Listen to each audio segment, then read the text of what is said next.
Hello दोस्तों, आप सब कैसे हो। आशा करती हूँ आप सब लोग बहुत अच्छे होंगे। मैं एक होली गीत सुनाने जा रही हूँ जो कि हमारे घर पे होली में गाया जाता है। जैसे लगे कमेंट करके ज़रूर बताना।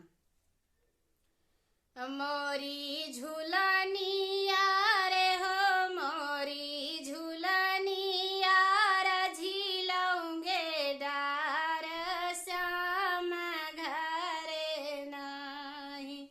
मोरी झूलनिया रे हो, मोरी झूलनी झीलौंगे डार श्याम घरे नाही।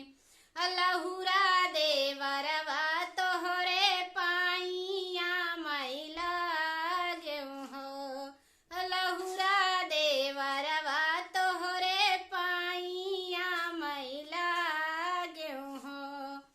मोरी झूलनिया रे हो, मोरी झूलनी कैया राझा छोड़ावो श्याम घरे नाही।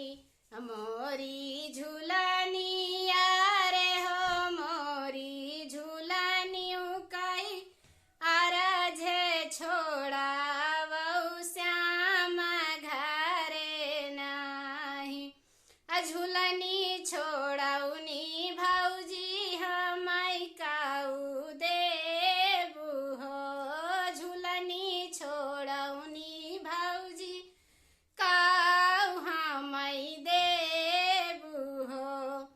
तोह का तऊ देबाई देवरा हाथे कई मुंदरिया हो।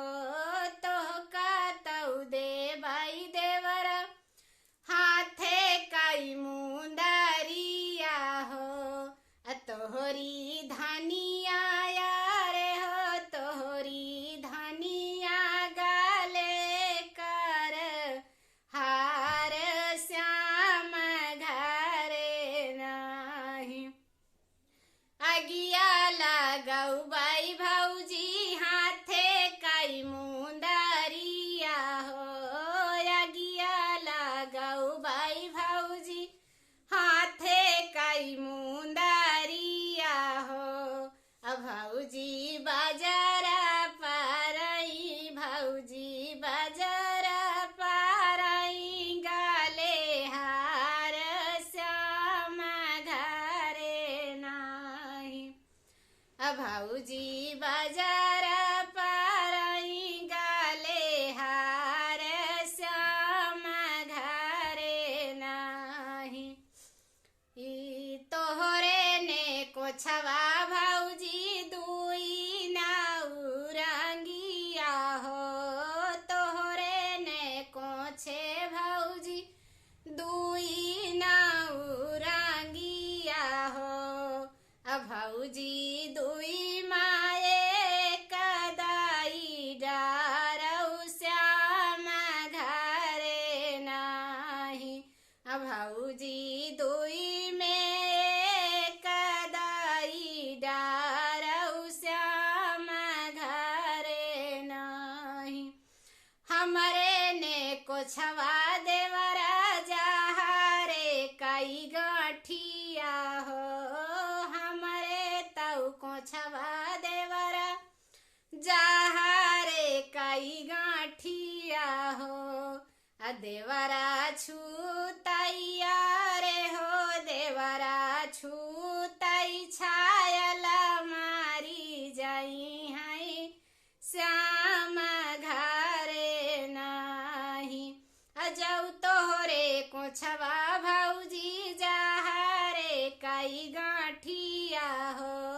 जौ तोहरे कोछवा भौजी जहारे कई गाठिया हो।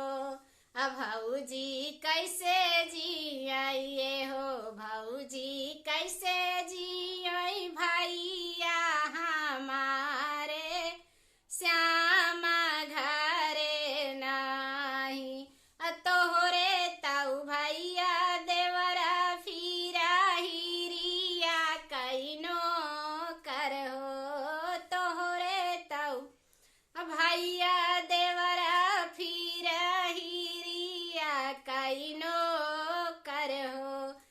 देवरा